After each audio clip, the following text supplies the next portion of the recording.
Assalamualaikum warahmatullahi wabarakatuh, sahabat pintar kelas 5. Semoga kalian tetap sehat, tetap bahagia, dan selalu bersemangat. Kali ini kita akan belajar tentang tema 1, organ gerak hewan dan manusia, subtema 2, manusia dan lingkungan di pembelajaran kelima. Segera kita mulai pembahasannya.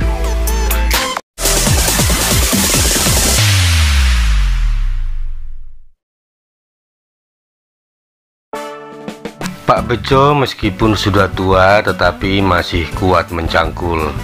Tulang dan otot-otot tangannya masih kuat mengayun cangkul dan kakinya masih kukuh berdiri dan berjalan di lumpur yang pekat. Tahukah kamu mengapa demikian? Karena Pak Bejo mempunyai otot dan tulang yang kuat. Otot dan tulang mempunyai peran penting bagi gerak tubuh manusia. Tahukah kamu apa itu otot? Otot adalah jaringan yang ada di dalam tubuh manusia berupa alat gerak aktif yang menggerakkan tulang sehingga menyebabkan suatu organisme atau individu dapat bergerak. Otot bekerja dengan cara berkontraksi dan berrelaksasi. Fungsi otot pada manusia. Fungsi yang pertama, menjalankan dan melaksanakan kerja, contohnya berjalan, mengangkat, dan memegang. Fungsi yang kedua, menggerakkan jantung. Dan fungsi yang ketiga, mengalirkan darah yang terdiri atas zat-zat yaitu nutrisi, oksigen, dan lain-lain. Macam-macam otot manusia ada 3, yaitu otot polos, otot lurik, dan otot jantung. Yang pertama adalah otot polos. Otot polos adalah otot yang bekerja tanpa kesadaran kita yang dipengaruhi oleh sistem saraf tak sadar atau saraf otonom. Otot polos dibentuk oleh sel-sel yang berbentuk gelondong di mana kedua ujungnya runcing dan mempunyai satu inti sel. Berikut ini yang merupakan ciri-ciri otot polos adalah waktu kontraksi antara 3 sampai 180 detik. Bentuk dari otot polos adalah gelondong, terletak pada organ dalam, memiliki satu inti sel yang berada di tengah. Pergerakannya dari otot polos lambat dan mudah lelah, dipengaruhi oleh saraf otonom. Otot polos biasanya berada pada bagian usus, saluran peredaran darah, dan otot di saluran kemih. Tidak diperintah oleh otak atau tidak dipengaruhi oleh otak. Macam otot manusia yang kedua adalah otot lurik. Otot lurik adalah otot yang menempel pada rangka tubuh manusia yang digunakan dalam pergerakan. Otot lurik adalah otot yang bekerja di bawah kesadaran. Otot lurik juga dinamakan otot rangka karena menempel pada rangka. Dinamakan otot lurik karena adanya sisi gelap dan terangnya yang berselang-seling.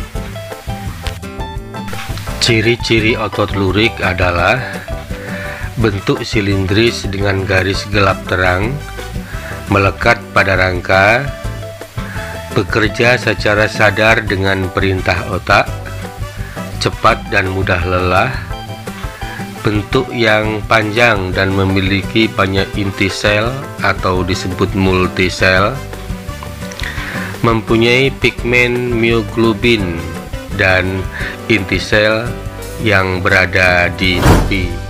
Macam otot yang ketiga adalah otot jantung. Otot jantung adalah otot yang bekerja secara terus-menerus tanpa istirahat atau berhenti.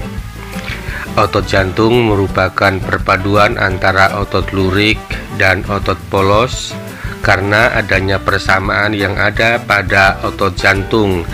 Misalnya memiliki sisi gelap terang dan inti sel yang berada di tengah. Otot jantung berfungsi dalam memompa darah ke seluruh tubuh. otot jantung bekerja di bawah kesadaran manusia. Saraf yang mempengaruhi otot jantung adalah saraf simpatik dan parasimpatik. Ciri-ciri otot jantung adalah otot jantung berbentuk silindris, memiliki percabangan. Otot jantung terletak pada jantung, memiliki satu inti sel yang berada di tengah, bekerja tanpa kesadaran manusia, dan bekerja terus-menerus dan tidak membutuhkan istirahat. Coba sekarang tunjukkan di mana letak otot-otot ini berada, hubungkan dengan menggunakan garis. Otot polos berada di bagian usus, saluran peredaran darah, dan otot di saluran kemih. Kemudian otot lurik. Otot ini menempel pada rangka tubuh manusia yang digunakan untuk bergerak. Kemudian otot jantung terletak pada jantung. Sahabat pintar, untuk lebih memahami tentang otot, bacalah teks otot manusia di halaman 108. Kemudian tentukan ide pokok setiap paragraf dari teks tersebut. Pada paragraf pertama di atas, kalimat utamanya ada pada kalimat yang pertama. Maka ide pokoknya adalah beberapa fungsi otot manusia. Kalimat utama paragraf kedua di atas ada pada kalimat yang pertama di awal paragraf. Maka ide pokoknya adalah otot dalam tubuh manusia berperan dalam gerakan-gerakan yang disengaja. Kalimat utama paragraf ketiga di atas ada pada kalimat yang pertama, sehingga ide pokoknya adalah otot dalam tubuh manusia juga berperan dalam gerakan yang tidak disengaja. Paragraf keempat di atas, kalimat utamanya ada di kalimat pertama di awal paragraf, sehingga ide pokoknya adalah otot dalam tubuh juga berfungsi memberi dukungan. Pada paragraf kelima di atas, kalimat utamanya terdapat pada kalimat yang pertama. Maka ide pokoknya adalah otot berfungsi mempertahankan postur tubuh. Berikutnya di paragraf terakhir, yaitu paragraf ke-6, kalimat utamanya ada pada kalimat pertama di awal paragraf. Maka ide pokoknya adalah otot berperan dalam menjaga suhu tubuh secara keseluruhan. Kita lanjutkan sekarang dengan belajar tentang cover atau sampul buku. Agar dapat menghasilkan gambar cover yang baik, kamu harus benar-benar memahami isi bacaan terlebih dahulu. Setelah itu, kamu harus menentukan desain background atau latarnya. Ada dua macam desain dalam membuat cover, yaitu yang pertama cover dengan latar berwarna putih dan tulisan sederhana. Lalu yang kedua, desain penuh warna dan gambar. Untuk desain yang pertama, yaitu cover dengan latar berwarna putih dan tulisan sederhana.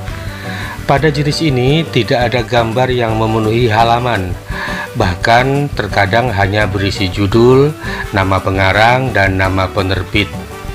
Dengan demikian, yang nampak dominan adalah warna putih dan ruang kosong. Ruang kosong semacam ini dimaksudkan sebagai ruang yang lega agar mata tidak sesak terpenuhi oleh gambar. Kemudian desain yang kedua, yaitu desain dengan penuh warna dan gambar. Pada jenis ini, bagian yang dominan adalah gambar ilustrasi dan judul.